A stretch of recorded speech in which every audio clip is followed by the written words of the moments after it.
कर्नाटक के हावेरी ज़िले के शाहनूर में कुछ ऐसे दरख्त पाए जाते हैं जो दुनिया में सबसे अनोखे हैं। सबसे बड़े और मोटे दरख्त की नस्ल वाले ये दरख्त, जिसे बिग बैम्बोब कहा जाता है, ये अफ्रीका में पाए जाते हैं। हावेरी ज़िले के शाहनूर में ये 3 ऐसे बड़े दरख्त पाए जाते हैं जिसे देखने के लिए दूर दराज से सयाह आते हैं। इसे देखने के बाद आप हैरान हो जाएंगे, क्योंकि ये इतने ज़्यादा बड़े होते हैं। तकरीबन 10-12 दरख्त भी मिलाएंगे तब भी उसके मुकाबले में ये काफ़ी मोटे और बड़े दरख्त साबित होंगे। इसे दोडहुंसी मटा कहते हैं। दोडहुंसी मटा के यानी एक लिंगायत मठ के अहाते में ये हैं। दोडहुंसी गिड़ा या दोडहुंसी मरा भी इसे कहा जाता है। इंग्लिश में इसे बिग बैम्बोब कहा जाता है। ये अफ्रीका में पाए जाते हैं। बताया जाता है कि इसकी उम्र तकरीबन 2000 साल है।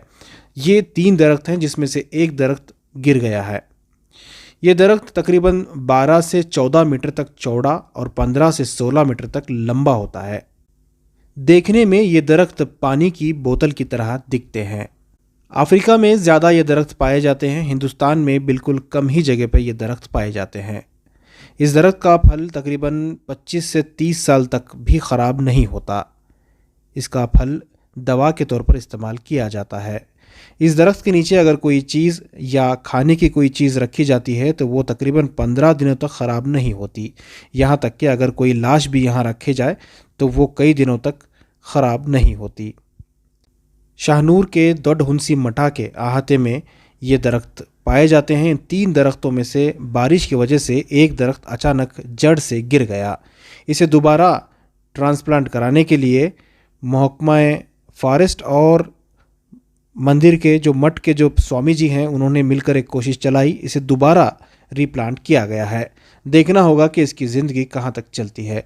तकरीबन 2000 साल पुराने ये दरख्त क्या आगे भी ऐसे ही चलते रहेंगे या इसकी ज़िंदगी कहाँ तक चलेगी, ये देखने वाली बात होगी। लेकिन ये सबसे अनोखा दरख्त है जिसे देखने के लिए दूर दराज से लोग आते हैं, क्योंकि पहली बार अगर आप इस दरख्त को देखेंगे तो हैरान हो जाएंगे।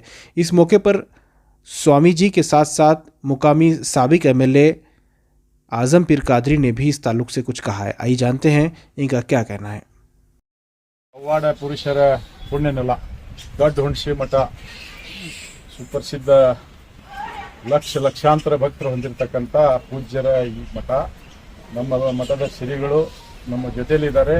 ಇವತ್ತು ಭಾಳ ನೋವಿನಿಂದ ಹೇಳಕ್ಕೆ ಬಯಸ್ತೀನಿ ನಾನು.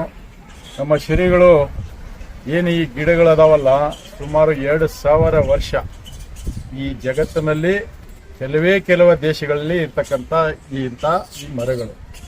ಈ ಗಿಡಗಳಿಗೆ ನಾನು ಸುಮಾರು 15 ವರ್ಷದ ಇದ್ದೆ, 12-13 ವರ್ಷ ನಾನಿಲ್ಲಿ ಹೈಸ್ಕೂಲ್ ಹೋಗುವಾಗ ಇಲ್ಲೇ ಬಂದು ನಾವು ದರ್ಶನ ಮಾಡ್ತಿದ್ವಿ, ಅಜ್ಜರ ಆಶೀರ್ವಾದ ಹೊಂದಿದ್ವಿ. ಅವಾಗಲಿಂದ ಸುಮಾರು ನಾನು ನೋಡಿರ್ತಕ್ಕಂಥದ್ದು 50 ವರ್ಷದಿಂದ ನೋಡ್ತಾ ಇದ್ದೀನಿ. ಪೂಜ್ಯರು ಶ್ರೀಗಳು ಈ ಭಕ್ತರ ಜೊತೆಗೆ ಈ ಗಿಡನ ನನ್ನ ಮಕ್ಕಳು ಅನ್ನುವಂಥ ರೀತಿಯಿಂದ ಅದರ ಪಾಲನೆ, ಪೋಷಣೆ, ದೇಖರೇಖೆ ಮತ್ತು ಎಲ್ಲ ಭಕ್ತಾದಿಗಳಿಗೆ ದರ್ಶನ ಮಾಡಲಿಕ್ಕೆ ಅವಕಾಶ ಮಾಡಿಕೊಟ್ಟಿರ್ತಕ್ಕಂಥದ್ದು. ಇವತ್ತು ಆ ಒಂದು ಗಿಡ ಏನು ಇವತ್ತು ಆ ಒಂದು ಇನ್ಫೆಕ್ಷನ್ ಫಂಗಸ್ ಆಗಿ ಇವತ್ತು ಉರುಳಿ ಬಿದ್ದಿದೆ. ಬಟ್ ನಾನು ಇದೆಲ್ಲ ಸುದ್ದಿ ಕೇಳಿದ ತಕ್ಷಣ ಭಾಳ ನೋವಾಗಿದೆ. ಇಲ್ಲಿ ಬಂದು ನಾನು ನೋಡಿದರೆ ಮೌನ, ದುಃಖದ ವಾತಾವರಣ. ನಮ್ಮ ಶ್ರೀಗಳು ಏನೋ ಒಂದು ಕಳ್ಕೊಂಡು ಬಿಟ್ಟಾರ ಅನ್ನೋಂಥ ಅಷ್ಟು ದುಃಖದಲ್ಲಿ ಅವರಿಗೆ ನೋಡಿ ನನಗೆ ಭಾಳ ನೋವಾಗಿದೆ. ನಾನು ಕೂಡ ಆ ಭಗವಂತಲ್ಲಿ ಪ್ರಾರ್ಥನೆ ಮಾಡ್ತೇನೆ, ನಮ್ಮ ಪೂಜ್ಯರಿಗೆ ಈ ಗಿಡದ ರಕ್ಷಣೆ ಮಾಡುವಂಥ ಶಕ್ತಿ, ಧೈರ್ಯ ನೀಡಬೇಕು. ನಾನು ಅರಣ್ಯ ಇಲಾಖೆಯವ್ರಿಗೆ ಈ ಸಂದರ್ಭದಲ್ಲಿ ಸೂಚನೆ ಕೊಡ್ತೇನೆ, ತಕ್ಷಣ ಬರಬೇಕು, ಬಂದು ಈ ಗಿಡ ರಕ್ಷಣೆ ಆಗಬೇಕು, ರೀಪ್ಲಾಂಟೇಷನ್ ಮಾಡಬೇಕು. ಗದಗಿನಲ್ಲಿ ದೊಡ್ಡ ಗಿಡಗಳು ಸನ್ಮಾನ್ಯ ಎಚ್ ಕೆ ಪಾಟೀಲ್ ಸಾಹೇಬರು ರೀಪ್ಲಾಂಟೇಷನ್ ಮಾಡಿದ್ದಾರೆ. ನಮ್ಮ ಭೀಷ್ಮ ಕೆರೆಯಲ್ಲಿ. ಸೊ ನಾನು ನೋಡಿದ್ದೇನೆ, ಅಲ್ಲಿ ಫಾರೆಸ್ಟ್ ಇಲಾಖೆಯವರು ಮಾಡಿದ್ದಾರೆ. ನಾನು ನಮ್ಮ ಜಿಲ್ಲಾ ಫಾರೆಸ್ಟ್ ಇಲಾಖೆಯವರಿಗೆ ಸೂಚನೆ ಕೊಡ್ತೇನೆ, ತಕ್ಷಣ ಬಂದು ರೀಪ್ಲಾಂಟೇಷನ್ಗೆ ಏನೇನು ಸಿದ್ಧತೆ ಮಾಡ್ಕೋಬೇಕು, ಏನೇನು ಅದಕ್ಕೆ ಫರ್ಟಿಲೈಸರ್, ಔಷಧಿ ಆಗಬೇಕು, ತಕ್ಷಣ ಆಗಬೇಕು. ಪೂಜ್ಯರ ಆಶೀರ್ವಾದ ಪಡ್ಕೋಬೇಕು. ಈಗಾಗಲೇ ನಮ್ಮ ಸಚಿವರ ಗಮನಕ್ಕೆ ಕೂಡ ನಾನು ತರ್ತೇನೆ. ಮಾನ್ಯ ಅರಣ್ಯ ಸಚಿವರು ಕೂಡ ಈ ಮಠದ ಒಬ್ಬ ಭಕ್ತರು, ಈಗಾಗಲೇ ಅಜ್ಜಾರಿಗೆ ಅವರು ಕಮ್ಯುನಿಕೇಷನ್ ಮಾಡಿದ್ದಾರೆ.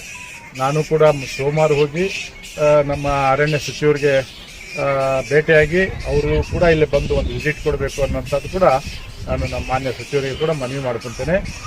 ಸಚಿವರು ಕೂಡ ನಮ್ಮ ಶ್ರೀಗಳ ಭಕ್ತರು ಅವರು, ಖಂಡ್ರೆ ಸಾಹೇಬರು. ನಾನು ನಮ್ಮ ಅರಣ್ಯ ಇಲಾಖೆಯವರಿಗೆ ಮತ್ತೊಮ್ಮೆ ವಿನಂತಿ, ಸೂಚನೆ ಎಲ್ಲ ಮಾಡ್ತೇನೆ. ಪೂಜ್ಯರ ಆಶೀರ್ವಾದ ಪಡ್ಕೋಬೇಕು, ತಕ್ಷಣ ರೀಪ್ಲಾಂಟೇಷನ್ಗೆ ಸಿದ್ಧತೆ ಮಾಡ್ಕೋಬೇಕು. ಧನ್ಯವಾದಗಳು. ಇದು ಎಲ್ಲರೂ ಕಳಿಸ್ತೀವಿ. ಅಲ್ಲ ಈಗ